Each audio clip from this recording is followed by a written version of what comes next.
धरती पर कौन ऐसा है शरीरधारी, जन्म ले और मरे ना।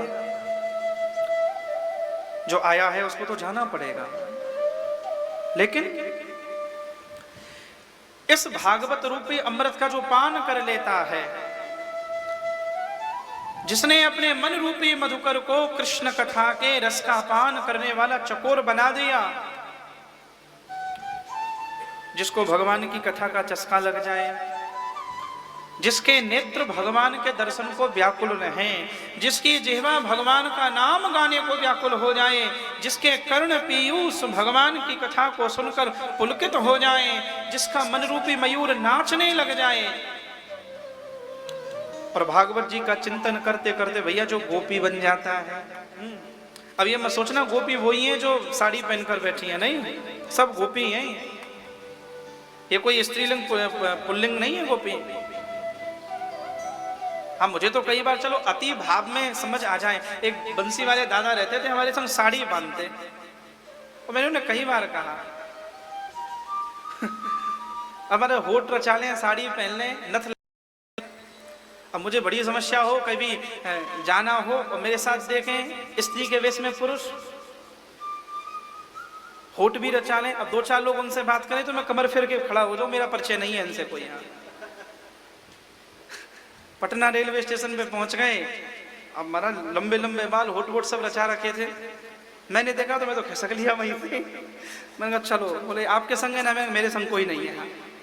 मैं कहा दादा तुम मन से गोपी बनो, भाव से गोपी बनो।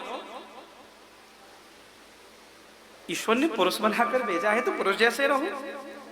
अब मैंने कहा ये कहां पर लिखा है कि शरीर से गोपी बनना है? अगर शरीर से गोपी बनने की कोशिश करोगे तो बिल्कुल नहीं बन पाओगे। शरीर से नहीं, गोपी तो मन से बना जाता है। और एक बात,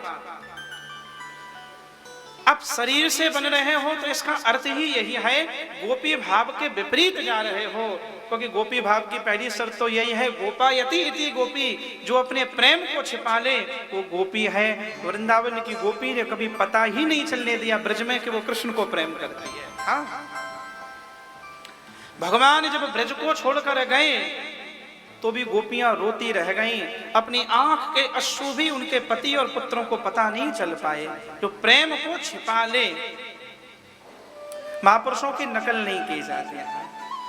अब संप्रदायों में समस्या यही है कि कोई घटना हमारे पूर्वाचार्यों के साथ अति भाव में घट जाए तो जबरदस्ती घटाते हैं फिर अनुयायी लोग। हमारे ने घटाई। एक ऐसी संप्रदाय थी वृंदावन में, अब तो पता नहीं है कि नहीं है, उसमें रुलाते थे सुबह सुबह, सामूहिक रुदन कराते थे। तो एक बार मैं बहुत छोटा था, निकल गया तो 50 लोग मिलकर रो रहे थे। तो दरवाजा खोलकर देखा तो रो रहे हैं सब। हमने कहा भाई रो क्यों रहे हैं? बोले रोने से भगवान मिलते हैं। हद हो गई, जबरदस्ती रो रहे हो? हाँ, आप तो प्रयास करके रो रहे हो। अरे हृदय में विरह जगता है तो प्रयास नहीं करना पड़ता, विरह जगता है तो अश्रु अपने आप निकल जाते हैं। हाँ, विरह पैदा थोड़ी किया जाता है जबरदस्ती। हाँ, कोई जाए, कोई विदा हो तो रो नहीं। और भक्ति मार्ग में तो यह बिल्कुल सिद्धांत ध्यान रखना है, ये कृपाश्रित होकर साधन होता है। यहां अपनी मर्जी से कुछ नहीं घटाया जाता। एक बार गोविंद के हो गए, आचार्य ने गले में कंठी बांधी, केवल इतना प्रयास करना है भगवान की कथा मिलती रहे, भगवान का नाम जपना है। अब वो रुलाएंगे कि हंसाएंगे कि नचाएंगे, ये ठाकुर के ऊपर छोड़ना है, ये हमारे खुद नहीं। इसलिए हमने कथा में बहुत देखा, कई बार कथा में ऐसे ऐसे लोग नाच पड़ते हैं जो जीवन में नहीं नाचे। क्यों? अपनी मर्जी से थोड़ी नाचते हैं, कोई नचा देता है, कृपाश्रित हो जाते हैं। तो गोपी का अर्थ है जो छिपा ले। बाकी प्रार्थना जरूर करते रहे।